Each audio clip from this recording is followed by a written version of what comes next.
It wasn't really that long ago when Mayor Eric Adams was first becoming mayor. He said he was the new face of the Democratic Party. He received an early invitation to go visit the White House in February of 22. And at that time, he was all in as a Democrat. He said this. Far too often when we advocate for this, Mr. President, people miss the part that we state. We want to end inequality. Let's stop being divisive and united to come together and deal with this fight. We are on the same page. There is a reason they call me the Biden of Brooklyn. What? Come on, you have to laugh a little bit. Is there anyone on the planet now that would still call him the Biden of Brooklyn? Absolutely not. He's not calling himself that. No one after this would call him that. Eric Adams is now very much beholden to Donald Trump, and it'll be fascinating to see to what degree that comes into play on every decision now for the rest of his You're term. talking to Bob Hart earlier about whether or not he might run in the Democrat in the mayor's race as a Republican. Yeah, no, I mean, come on, this is crazy. He's telling city employees not to criticize Trump or his orders. We want to show you a tweet from the school's chancellor that would now be considered, out of line under what the mayor is saying. You cannot say about Donald Trump No, this anymore. was just a few days ago, and I wonder if that was what triggered the mayor to make that comment to some of his top officials yesterday. That we need to stay in line. And look, there's a very clear argument that the Trump administration has shown that it values loyalty. It will punish somebody for stepping out of line. And the mayor may well be right to say, we just have to toe the line for 3 years and 11 months. I mean, if we've learned anything with Donald Trump, it's that anything is possible. Here's the Justice Department memo we're talking about. The number 2 at the Justice Department, Emil Bove, who once defended Trump in his Manhattan criminal case, has ordered the charges against the mayor in that federal corruption indictment dismissed. It's a 2-page letter, Bove directing prosecutors to drop the case, citing Adams' role in the Trump immigration crackdown, that he can be helpful if he's not under indictment. The prosecution or the Deputy Attorney General making it clear that they didn't actually assess the evidence against Adams. They're just setting the case aside. There's another level of political intrigue here, too. The deadline on Friday could allow the mayor to run as a Republican instead of a Democrat. The mayor got the news about the Trump decision on his case while he was out dining with Republican and supermarket mogul and close friend of Donald Trump, John Katsimatidis. I'm going to reach out to my attorney. I don't have much more information. Your initial reaction is what? Well, I think that I would like to speak with him first and get a better understanding of exactly what's taking place now, because right now I don't have any information. The mayor's lawyer issued a statement. It incorrectly said the Justice Department reevaluated the case. In fact, Bove's letter said the opposite, that he didn't look at the evidence. But Alex Spiro's statement on behalf of the mayor reads like this. He said, the facts of the case are clear. The mayor never used his official position for personal benefit. Spiro went on to say, despite a lot of fanfare and sensational claims, ultimately there was no evidence presented that he broke any laws ever. The witnesses that promised were never materialized. A lot of Democratic city officials reacting with anger, with concern that Mayor Adams has now been bought by the Trump administration, fearing that his first loyalty is now to Donald Trump and his deputies rather than to the people of New York. Jillian Jorgensen picks up our coverage. She's live at City Hall. Good morning again, Jillian.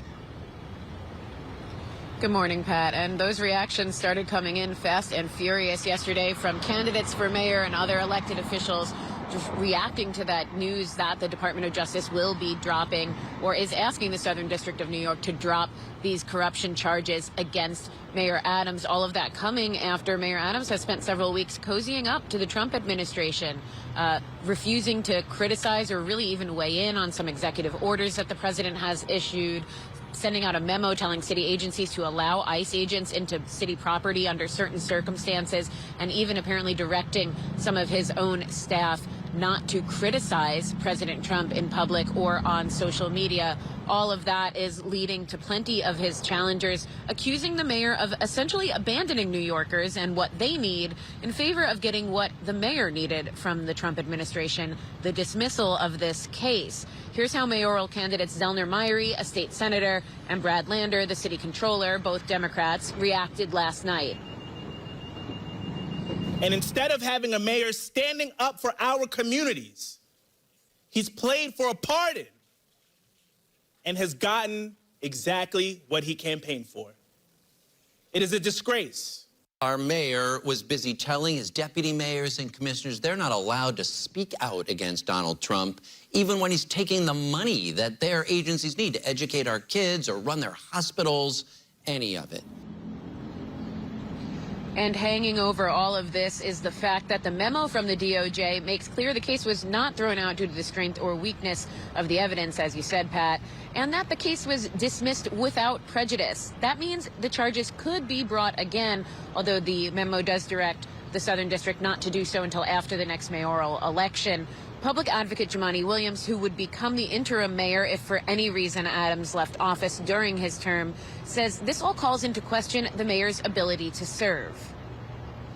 At any point, the DOJ could bring these charges back. And so if there's a point where the mayor does not listen to the person that he has to listen to, namely Donald Trump, they can bring these charges back. How can you govern a city with that hanging over your head? And of course, this also raises questions about the Trump administration's handling of its Department of Justice and whether they'll be interfering in these cases that are typically left up to local prosecutors. The Southern District, often known as the Sovereign District here in New York, not so much when it comes to this case, Pat. No, the Trump very clearly exercising influence over the Southern District here. Jillian, thank you.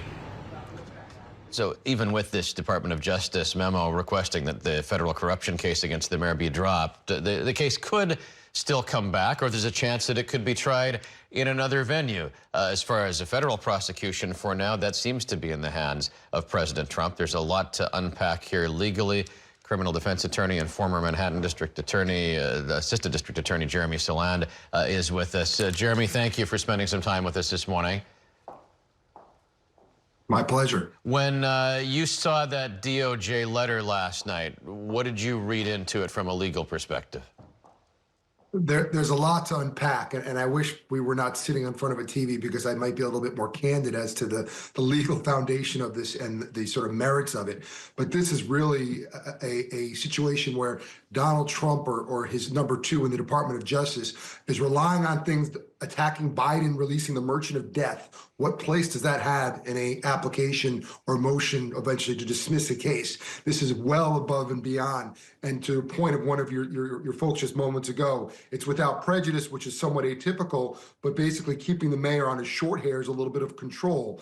It's not on the merits. It's not because they're saying that the evidence isn't there. Now, very well, the mayor may not be guilty, but there is a process. There is a due process. There is something that plays out in a court of law. This is not how it's done, and it should send very real concerns to everybody, because now we have a blueprint going forward of how to avoid prosecution under the federal government over the next 4 years.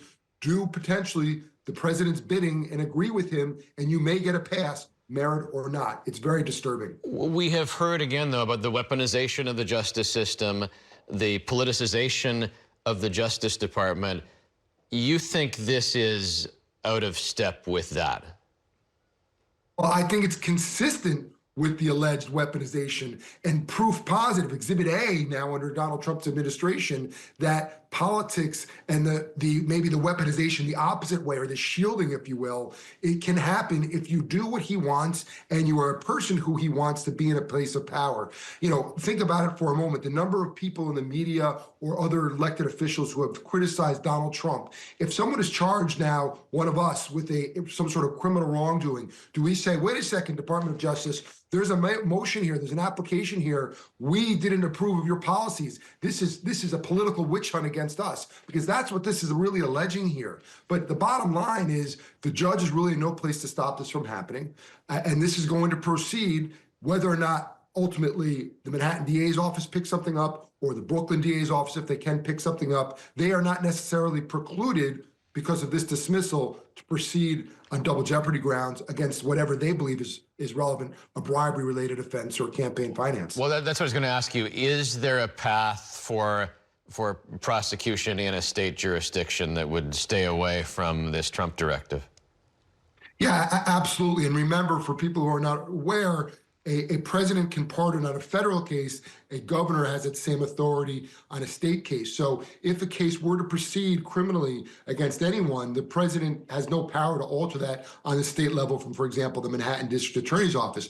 But there's nothing constitutionally, there's nothing in our state statute in terms of double jeopardy that would preclude. Why is that? There's not a conviction, a jury has not been sworn, a witness has not been sworn, there's not been a plea. So theoretically, this case, if the elements can be met and the evidence is there, can move forward on a state matter. Jeremy, just on a personal level to finish up here, you've been a prosecutor. There is almost a righteousness among prosecutors that we are here for the people. We're not here to pick a political side. How did you feel about that when you saw this? I think if I was in that seat, I'd be indignant, I'd be hurt, I'd be angry. We've already heard from this government that they're targeting or going after FBI agents and prosecutors, anyone who was involved in the investigation of Donald Trump. We hear from some of these clowns, and I'm going to use that term without hesitation, saying, let's go after judges because we don't believe in what they are doing in terms of opposing the administration's policies. What's next? This is terrible. Everyone has a right. Everyone has a right, and there's a belief in their non-guilt and innocence until if and when proven guilty. But there is a process. Mayor Adams very well may be innocent and not guilty, but this was not the way to get there. And it's really, truly disgusting and should upset anybody, whether you're in a courthouse or outside doing your thing, doing something else. Jeremy Salan, thank you. My pleasure. Thanks for watching our YouTube channel. For more stories in your communities, click the subscribe button right here. You can also download our app or watch us on TV for the latest news and weather updates every 10 minutes and more. We'll see you then.